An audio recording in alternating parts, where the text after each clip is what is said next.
Hello and welcome to Morningstar Journal News. This is your weekly roundup. Mr. Caleb Pavank is not here today, so we're going to be filling in, doing something a little bit different. Daniel and I are both going to be giving you the news, our top articles of the week.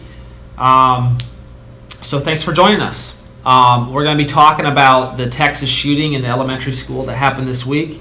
Very tragic accident, or very tragic incident, I guess.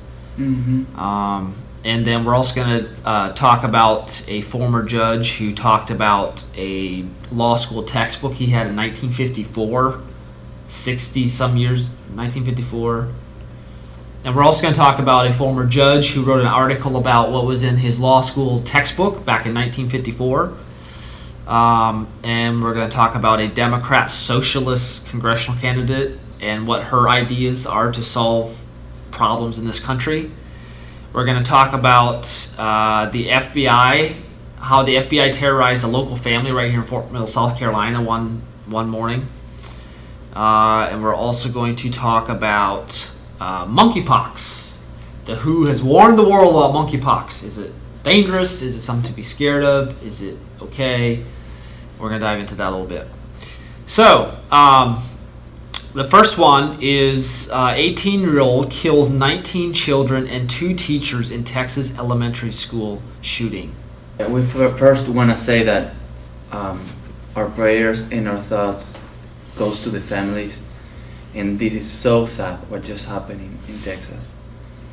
Matthew was actually watching a video of it, and you cried a little bit, right? I did. It broke my heart because the Daily Mail, and I think some other articles, they have like pictures of all the victims, the 4th graders, and they're so adorable. Like they're so excited to spend the summer doing fun stuff. It's almost the end of the school year, and it's just so sad. I can't imagine if my child would have been there and been the victim. Can you tell us what happened? My heart goes out to the families. So this guy, Salvador Ramos, May 24, just this past Tuesday, Ramos was at his grandmother's house. I guess he was staying at his grandmother's house because him and his mom didn't get along. And he shot her in the face. He stole her pickup truck. The grandma? He shot his own grandma in the face. Whoa. She's still in the hospital with serious, in critical condition, but she didn't die, thank God. And so he stole her truck and went to Robb Elementary School in Uvalde, Texas, and crashed her truck into a ditch right before he got there. He ran to school, and there's a video of him right before he gets into the schoolhouse. He's exchanging a couple rounds with a security officer, I guess, and he gets into a back door who Ted Cruz says is unlocked, and right before he goes in, he drops a bag full of ammo, I guess getting rid of some weight or something. He goes in there, he goes into one of the rooms, barricades himself in, and he shoots 2 teachers, both teachers, and 19 students, 19 4-year-olds. And so a big controversy out there right now is from the time 911 was called until the shooter was taken out, because he was killed, was hour and a half. And there's some videos out there of parents screaming with the cops. They said there's 40 armed cops outside while the shooter's inside, they're not doing anything. They're not going inside trying to take him out. There's one parent saying, let's rush in because the cops aren't doing anything. He's trying to get parents together. Let's go in because cops aren't doing anything. That's my child in there. I want to protect them. I can imagine how they felt. Just felt helpless. We got to do something. Yeah. So I don't know why the cops didn't, why it took so long. I'm sure there are more details that we don't know, but I do not understand why it took so long. I don't know. And especially if he exchanged gunfire with security guard beforehand. What in the world? Why would you not go inside? If you have a gun, your security guy, go take him out. Yeah. These are 4th graders. These are kids. You should be able to put your life on the line. Willing to risk it for the children. That's your job. So that's very scary. And actually, it was a Border Patrol special agent who took him out, right? Yep, and then an hour and a half, a Border Patrol special unit guy went in. He found a key from someone because he couldn't get in the room because he didn't have a key. but I don't know why you couldn't just bust down the door. I mean, this is a life or death situation, you know. Yeah. Like you bust down the door, you do something. You have 40 people, you bust down the door. I mean, get the parents if you have to. Go in there, take them out. That's my opinion. Yeah. I mean, he's a threat. He's an enemy. He's evil. What he did, this is flat out evil. Yeah. And so anyway, the Border Patrol agent unlocked the door and shot the guy. The 18-year-old, I guess, went behind a desk or something and changed gunfire, and he got the Border Patrol agent in the leg. But the Border Patrol agent was able to kill him and take him out. Because this was like 80 miles away from the border, right? Yeah, but I guess they have these tactical units like all over the U.S. that are kind of like the SWAT team, I guess. They're very specialized training and stuff. So that's very sad. My heart goes out to them. Yeah. Well, and this has raised the debate again of gun control and everything. Because, politicians are going to take anything that happened to their advantage in one way or another. Yep. So Biden said, as a nation, we have to ask, when in God's name are we going to stand up to the gun lobby? When in God's name will we do what we know in our God that needs to be done? We have to act. Don't tell me we can't have an impact on this carnage.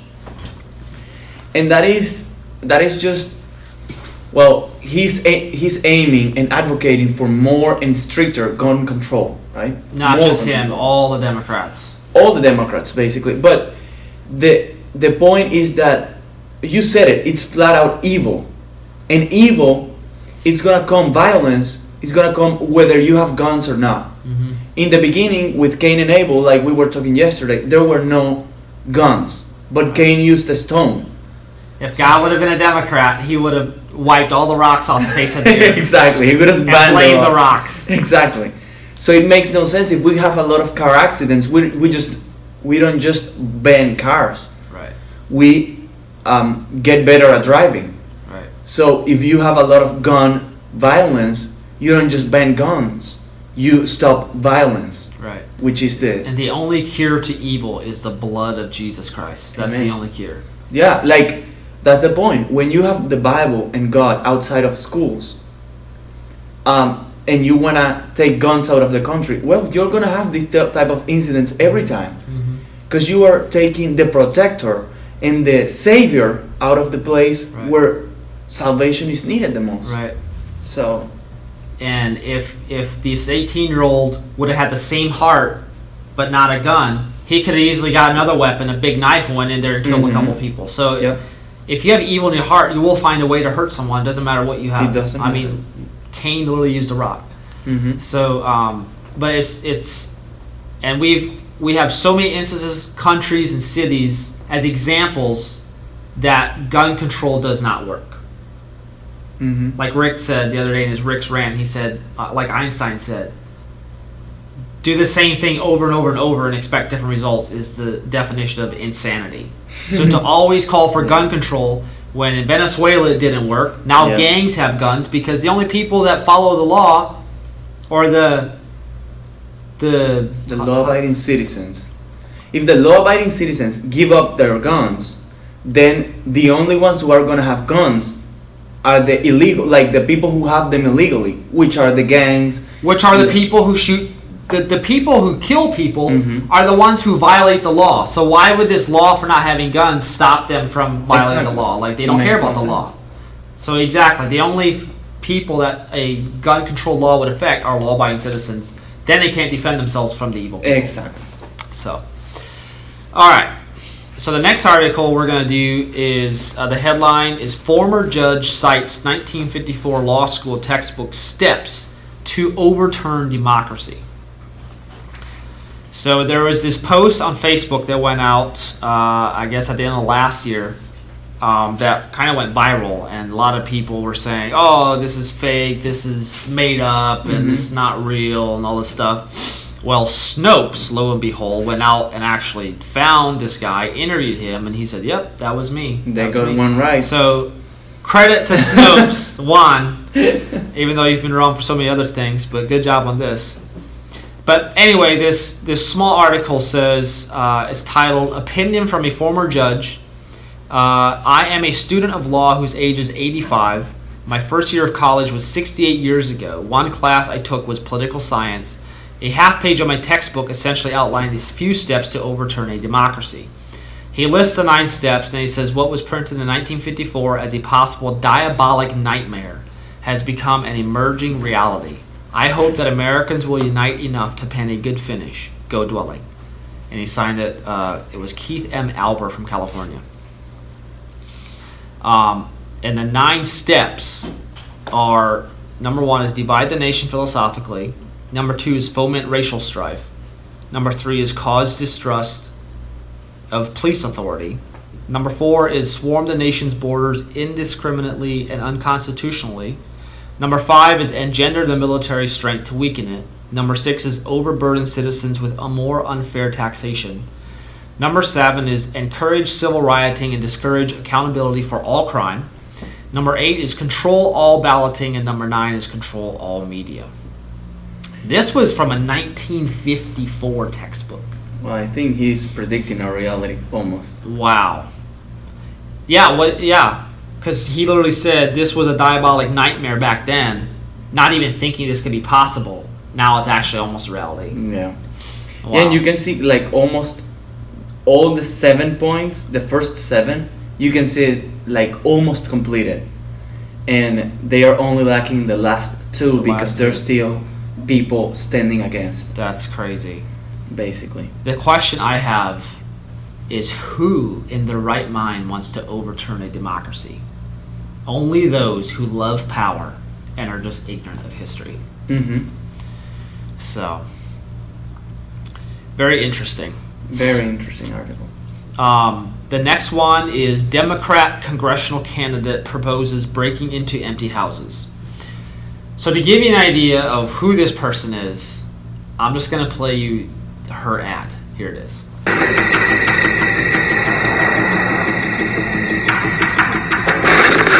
Warning this week that housing prices are becoming unhinged from fundamentals. The market norm. You feel it, I feel it, we're on the edge of collapse. The corporate elite tell us not to worry, but what has doing what they told us ever gotten us?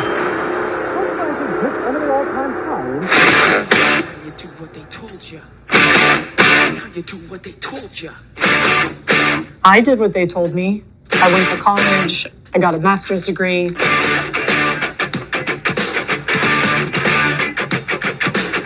I ended up living in my car.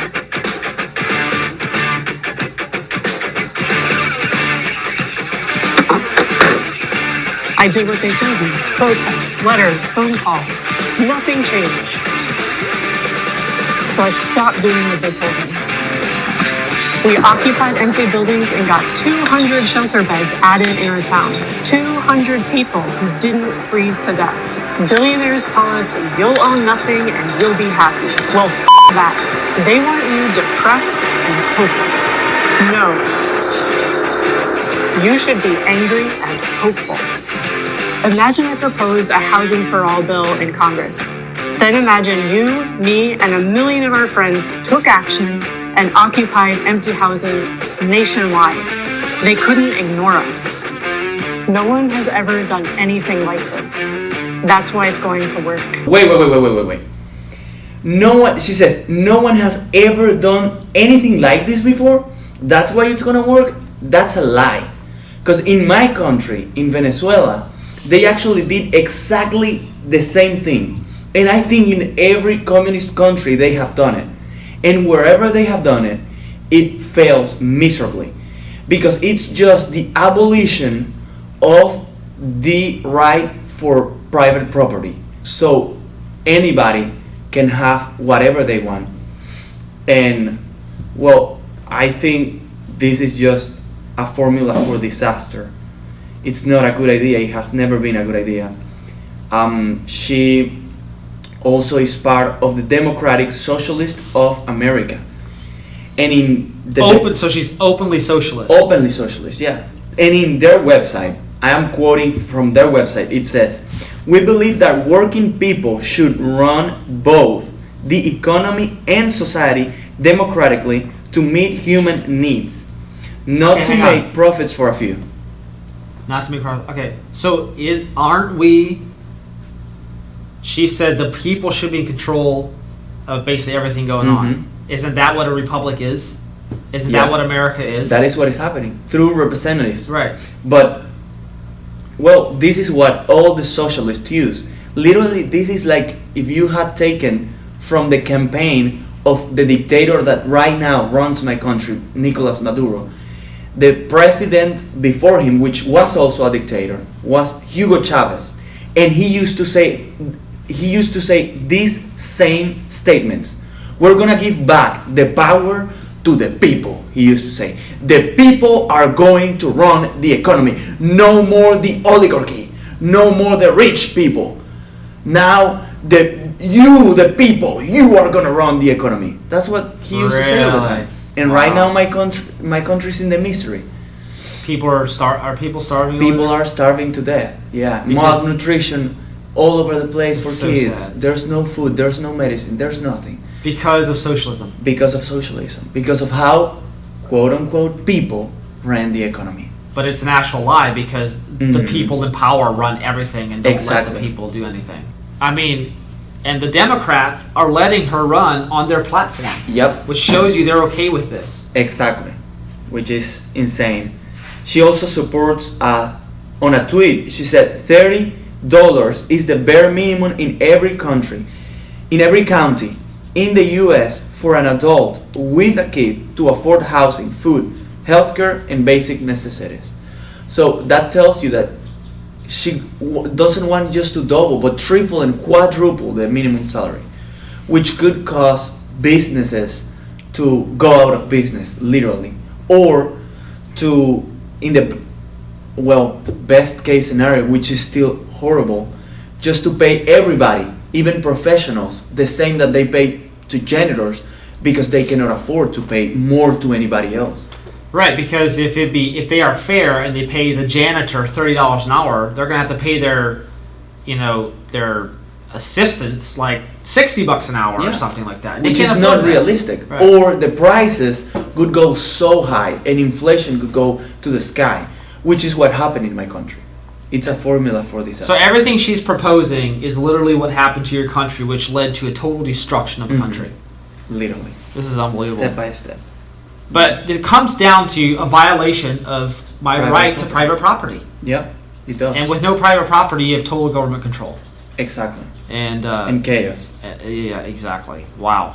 They call it equity, not because you're gonna have the same amount of wealth, but because you're gonna have the same amount of poverty. Ooh. You sound a little bit too truthful here, Daniel. You're hurting my feelings.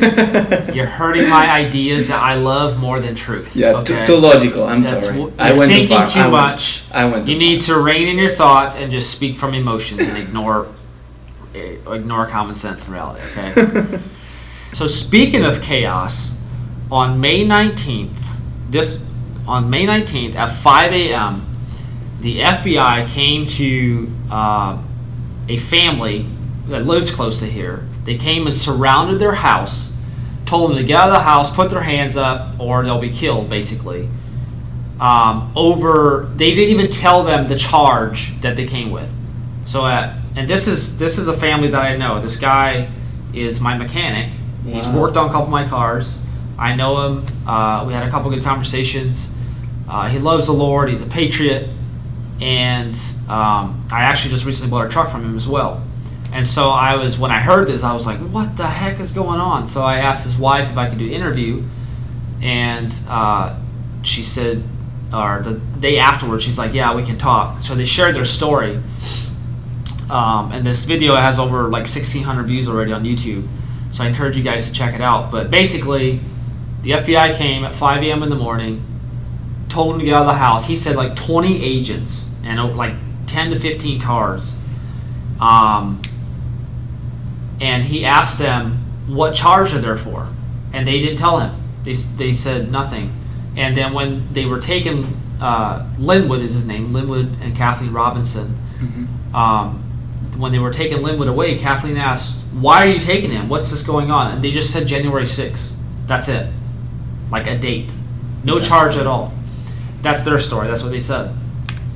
And so they took him away, and then their son Ben also shared his story, and they came to his house also like around the same time. Mm-hmm. Bunch of agents said, "FBI, open up the door!" And when he opened the door, they said, "Don't move or we'll shoot you." They didn't show their arrest warrant. They didn't tell him what charges he was being charged with. Mm-hmm. He said he didn't know what he was being charged with until he got to the courtroom. And they brought out his wife at gunpoint.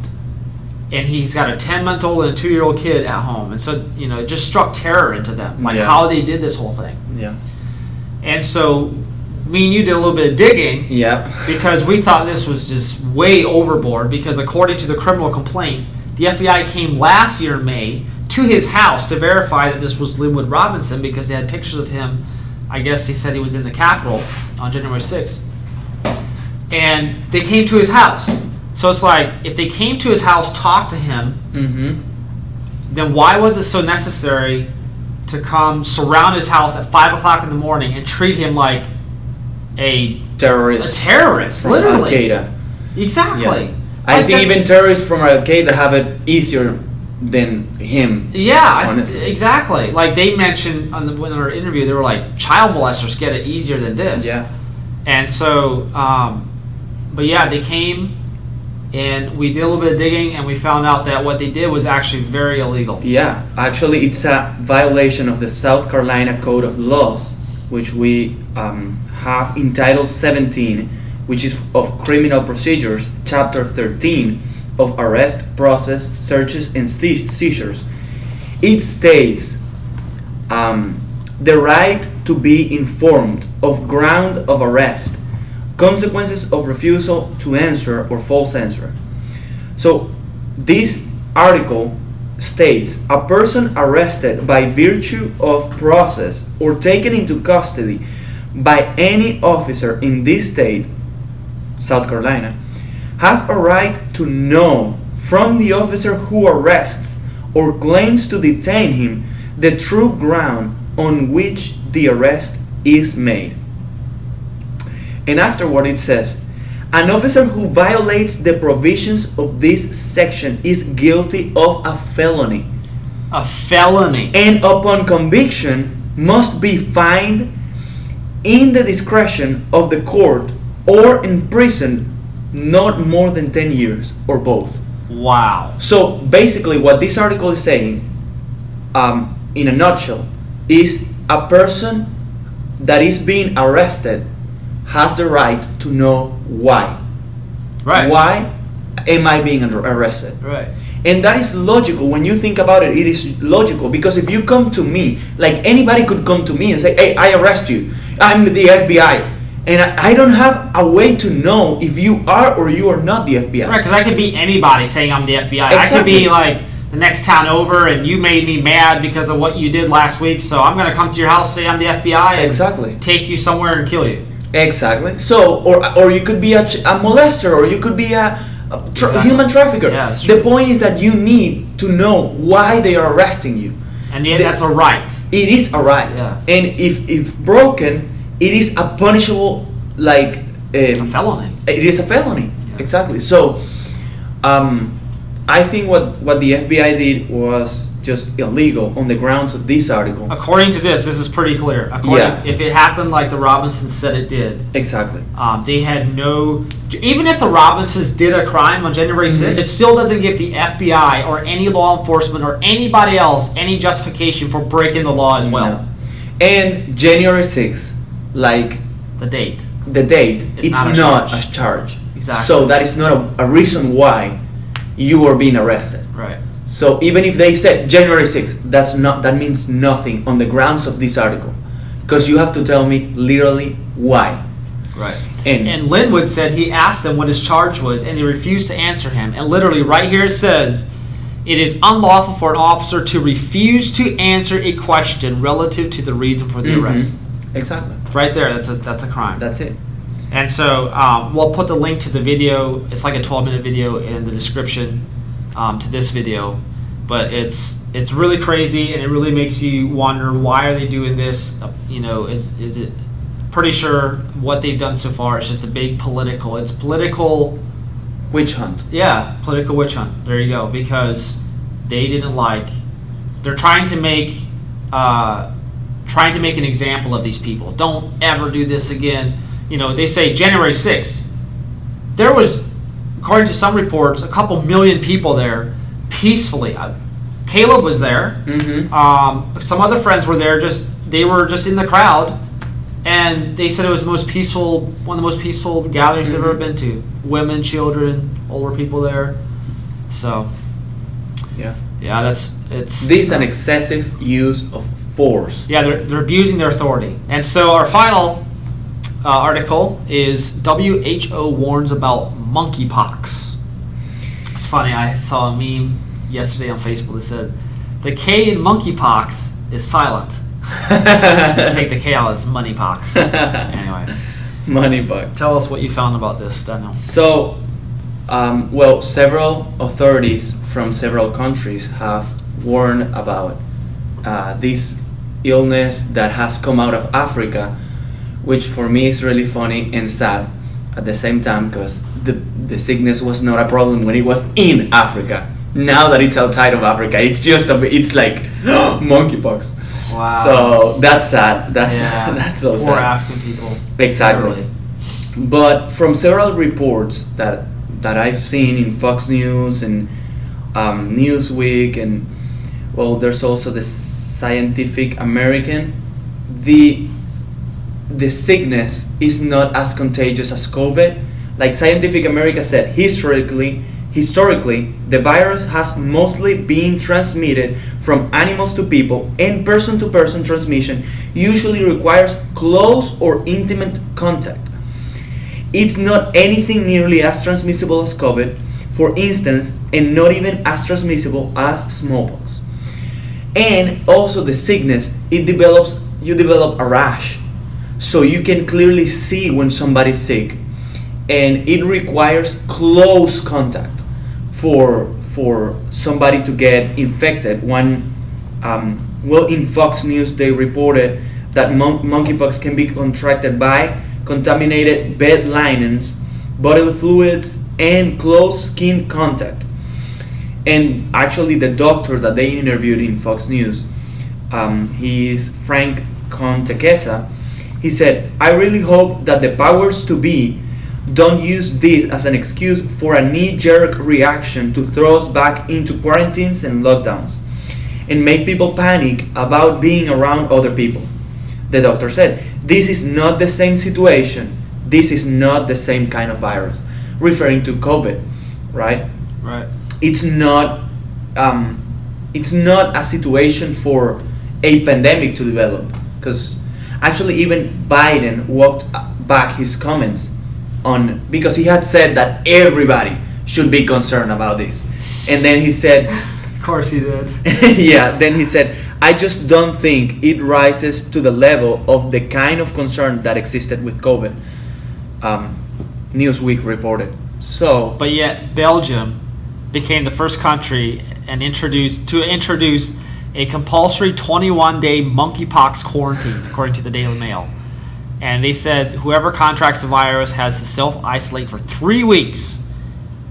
And they said this after 3 cases were recorded in the country. yeah. And you said that you can only get it if you basically touch it, right? Yeah, if you touch people and you are in close contact. It kind of reminds me of chickenpox, because this is also like this. You get like blisters and stuff. You get blisters, you get monkeypox. fever, you get stuff, and normally it takes 2 to 4 weeks to recover from it. And the cases, also I read that the cases that have been discovered in the UK and other places, they are the milder version of the monkeypox. So it's not even the severe version of it. So, and how deadly is this? According to the WHO, it's 3 to 6% fatality. But in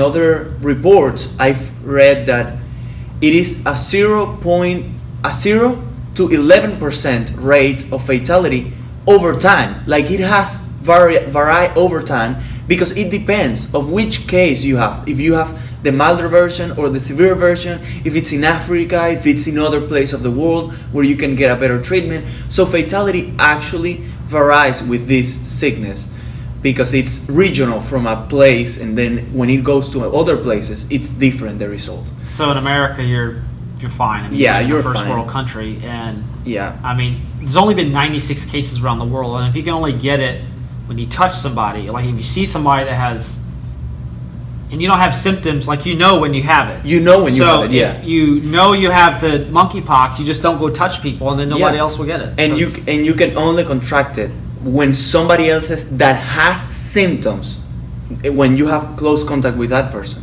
So the person has to be showing symptoms for you to be able to contract it Right. from the other person. So it's basically no concern at all. No, it's no concern. But I think it makes sense for the WHO and everybody in the world to, like every leader, world leader, to just raise concerns, because when you are the WHO, right, and there's a sickness that is gonna be easily contained, and you say, hey, this could become the next pandemic, but then you successfully, quote unquote, you successfully contain it, then you say, hey, look at what we did. We avoided a new pandemic. And then, well, you're the superhero of the world, And basically. then I'm the people of the world. Yeah. Congratulations. Oh my goodness, you are my hero, my Exactly. savior. I'm going to forget everything you did horribly with COVID. I will praise you, give you all my powers and freedoms because you saved my life. Yeah, exactly. With a sickness that was not even a threat in the first place, Right. but you just made a big deal out of it. I don't know. It's just a So thought. I don't have to go It's just to a bed thought. at night and worry that I'm going to No. get with monkeypox. No. It'll be fine. That's good. That's the good news of the day. All right, that's it. That's the 5 articles for today. I hope you guys enjoyed this show. If you want Caleb Havanka back, then please comment, and we'll tell Caleb that he is greatly needed, Yeah, greatly and that missed. people miss him.